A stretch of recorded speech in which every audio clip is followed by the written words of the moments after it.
Eh bien, salut à tous, j'espère que vous allez bien. Aujourd'hui, les gars, on se retrouve pour une nouvelle vidéo sur MotoGP 22.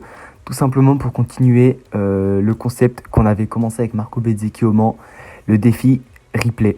Donc, le défi replay, pour ceux qui ne savent pas c'est quoi, c'est tout simplement prendre le dernier vainqueur du dernier Grand Prix et refaire un peu sa course. Donc, c'est-à-dire que là, on va prendre du coup Tony Arbolino en Moto 2. Tony Arbolino qui est parti 3ème, donc on va partir 3ème aussi. On va rester en 6 tours et en difficulté max. J'ai réactivé les pénalités pour jouer un peu plus de piment.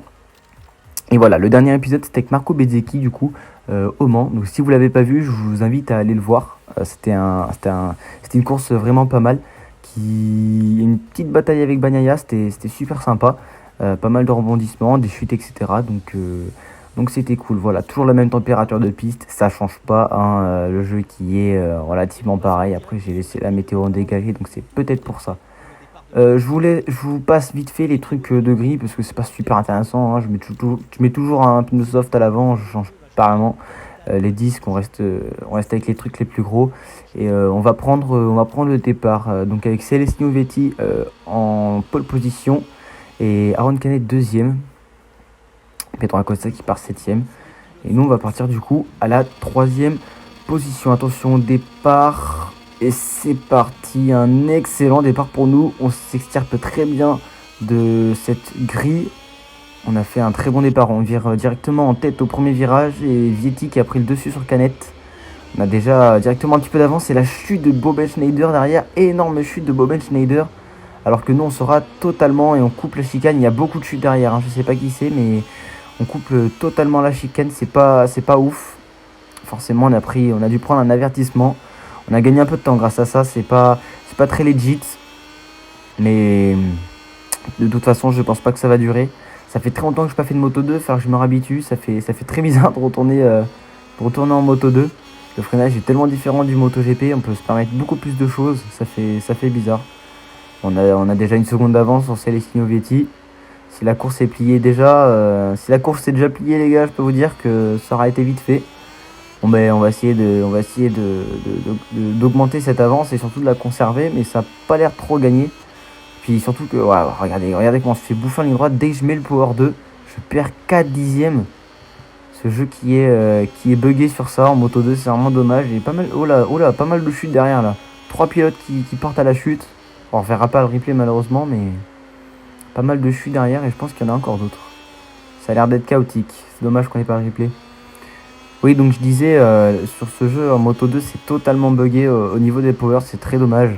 Quand on va en Power 2, on se fait mais écraser. On a l'impression que la moto, elle avance pas du tout. Regardez, elle a du mal à prendre les tours. C'est vraiment affreux. Donc on est obligé de mettre des coups de Power 3, sinon c'est pas possible de suivre. Enfin, du moins, moi, j'arrive pas à suivre.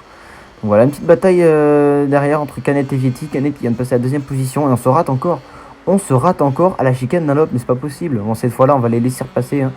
On va laisser repasser Canet et Vietti parce que bon, faut pas trop abuser non plus. Même si c'est legit. Et Chantra qui est pas loin derrière, hein, qui peut se batailler pour le podium. On est un petit peu large ici, mais ça va encore. Je pensais qu'on était un peu plus large à la caméra, ça paraissait plus. Et donc maintenant, c'est Aaron Canet qui passe aux têtes du Grand Prix et gros freinage sur Vietti. L'énorme freinage sur Celestino Vietti, ça passe. C'est un freinage musclé, mais un freinage qui passe. Attention, Vietti à l'extérieur qui va peut-être pouvoir répliquer en freinant à l'intérieur au garage vert. Non, on freine plus tard que lui, il sera bas. L'énorme freinage sur Celestino Vietti, c'était super beau. C'était un peu musclé, il y a un petit contact, mais ça reste dans les règles de l'art. Maintenant, on va essayer de s'attaquer à Aaron Canet. Et on voit encore qu'avec le Power 3, on est bien avantagé quand même. On a bien recollé à Canet. Et maintenant, on va essayer de freiner sur lui. Attention, gros freinage sur Aaron Canet. Un peu de même style que Vietti, il me laisse pas beaucoup de place. Vraiment, il me serre contre le vibreur. Il y a eu un petit contact encore. On est à l'extérieur, on est désavantagé là. Mais on va peut-être avoir un peu plus de vitesse de passage si on arrive à résister. Oui, on arrive à résister le freinage au raccordement. C'est totalement raté. On a freiné beaucoup trop tard pour doubler Canet. Et donc, forcément, Aaron Canet qui repasse. Ça a l'air d'être une course vraiment très serrée, vraiment très disputée. Aaron Canet qui fait le meilleur tour en course en 1.36.9, tandis que nous on a fait un tour en 1.38.0 pour vous dire à quel point on a été lent sur ce tour comparé à eux. On a fait des erreurs tout simplement, on a fait des erreurs. Et là on arrive dans la chicane à l'op et Aaron Canet qui est vraiment pas mal. Hein. Aaron Canet qui commence à prendre ses ailes, à prendre ses aises. Il prend un peu quelques dixièmes. Moi je suis très large là, je me suis totalement raté. Ça permet à Vietti de revenir et à Canet de s'échapper, bien évidemment. Chantra qui a totalement lâché aussi le groupe, il n'a pas réussi à suivre le rythme. Et il est menacé maintenant par Pedro Acosta pour la 4e place. Tandis que nous, ben voilà, on voit qu'on améliore vraiment le tour, qu'on s'était vraiment raté à l'autre tour. Puisqu'on améliore notre meilleur tour de plus d'1 seconde 3 pour l'instant. Et on est déjà à la mi-course, on va boucler bientôt ce 3e tour. Attention, la grosse glisse en sortant du garage vert.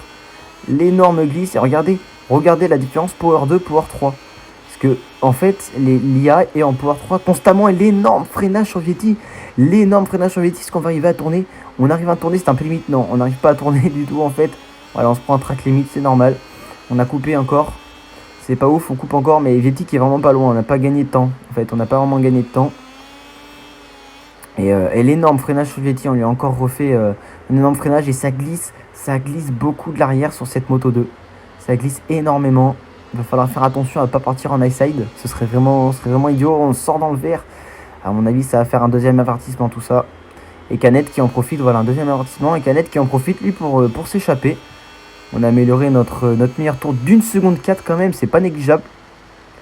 Et ben, Canet qui a amélioré lui aussi le tour. Il a roulé 4 dixièmes plus vite que nous. Attention, on revient bien sur Canet. On a très bien négocié la chicane Dunlop. On est au contact de Canet. On ne laisse pas beaucoup de place. Attention, on est à l'extérieur. Est-ce qu'on va réussir à décroiser? On réussit à décroiser sur Canet. On lui fait un bloc pass. Je me mets juste devant lui. Pour pas qu'il puisse réaccélérer comme il faut. On lui a fait on a fait un magnifique bloc pass à Aaron Canet. Je l'ai recroisé. J'ai pris bien l'extérieur pour avoir une trajectoire différente. C'était magnifique. Très beau dépassement sur Aaron Canet. Et là, on fait un tour de folie. Un vraiment très bon tour. On améliore presque d'1 seconde encore notre précédent tour. Ça nous ferait rouler en 1.35.6. 1.35.5. Si on arrive à garder ce rythme, je pense qu'on file tout droit vers la victoire. Maintenant, Canet qui est à 5 dixièmes, à une demi-seconde.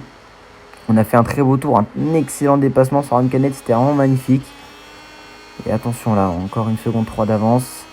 Et pas beaucoup de mouvement à l'arrière de la course, hein, si ce n'est Simone Gorsi et Nicolo Antonelli à 6e et 7e place. Ça lève un petit peu la sortie des bleus. Et Canet qui est revenu. Canet qui a récupéré du temps encore. Hein. Il a récupéré un quart de seconde. Regardez, il est au contact Canet. Vietti a totalement décroché lui par contre. Il n'arrive pas à suivre notre rythme. Et Canet qui est vraiment en contact. Hein. Je pense que c'est pas fini en fait la lutte avec Canet. Regardez-le, il est dans ma roue. Il est vraiment collé. Là en plus on est large, on s'est un peu raté. Ah ouais, on s'est totalement raté. Et Canet qui va repasser. C'était dangereux sur le premier vibreur. Mais il repasse et nous on glisse, on lève. La moto qui ne tient plus du tout au sol. Là c'est une catastrophe. Canet qui a déjà repris pas mal d'avance. Hein. Regardez, on glisse encore à l'entrée de la chapelle. Les pneus doivent être totalement cuits. On va voir ça dans pas longtemps.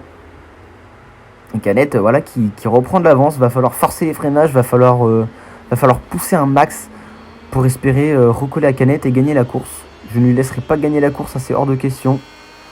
Il faut qu'on arrive à faire le défi. Et on a réalisé le meilleur tour en course, le tour précédent, en 1.35.6. C'est bien ce que je disais. On a fait un tour de folie. Allez, un petit coup de power 3 pour essayer de rattraper Canet.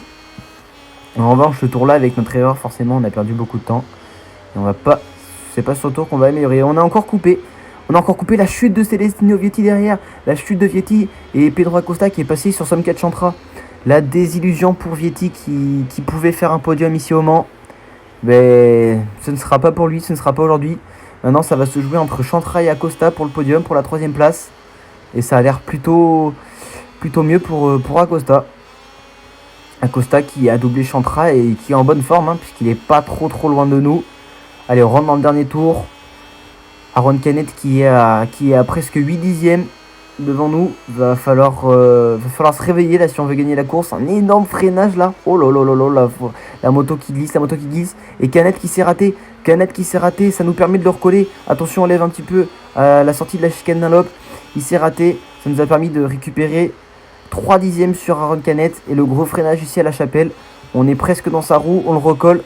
On le recolle, ça va peut-être pouvoir le faire. On est à moins de 2 dixièmes d'Aaron Canet. Attention, le gros freinage, attention. On vient en contact. On est venu au contact d'Aaron Canet, c'était chaud. On aurait pu tomber tous les deux. Ça m'a fait élargir. Heureusement que je suis pas tombé. Là, c'était... J'ai senti que c'était chaud. Et oui, on voit bien les pneus derrière à l'avant et à l'arrière qui sont morts. Et l'énorme freinage sur Canet. Attention, est-ce que ça va passer? Non.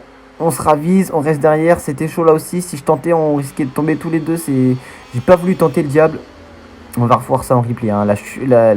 Pas la chute, l'erreur de Canet, pardon, qui s'est ratée, qui nous a refait gagner du temps à la chicane d'Allop. Et ici, on revoit ma tentative de dépassement au garage vert. Regardez comment c'était serré. En soi, j'aurais pu tenter. En soi, j'aurais pu le faire. Mais je voulais pas tenter le diable. J'aurais pu tomber. C'était un petit peu délicat quand même, comme dépassement. On est resté derrière. On aura d'autres occasions de doubler. Le circuit n'est pas fini. Peut-être ici. À l'entrée, non, on se ravise aussi. Un petit peu comme au garage vert. Attention, est-ce qu'on va réussir à se dédoubler? Est-ce qu'on va réussir à se dédoubler sur Aaron Canet? Oui, on est côte à côte avec Aaron Canet. Est-ce que ça va être fait? On freine plus tard.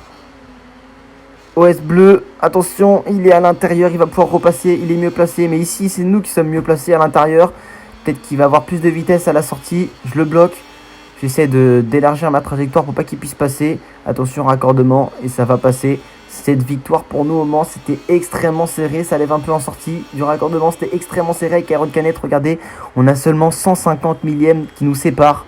Et on revoit là le dépassement sur Aaron Canet qui était magnifique. Et Aaron Canet qui réplique à l'intérieur. Ah, c'était magnifique. Là, on l'a bien tassé à l'extérieur.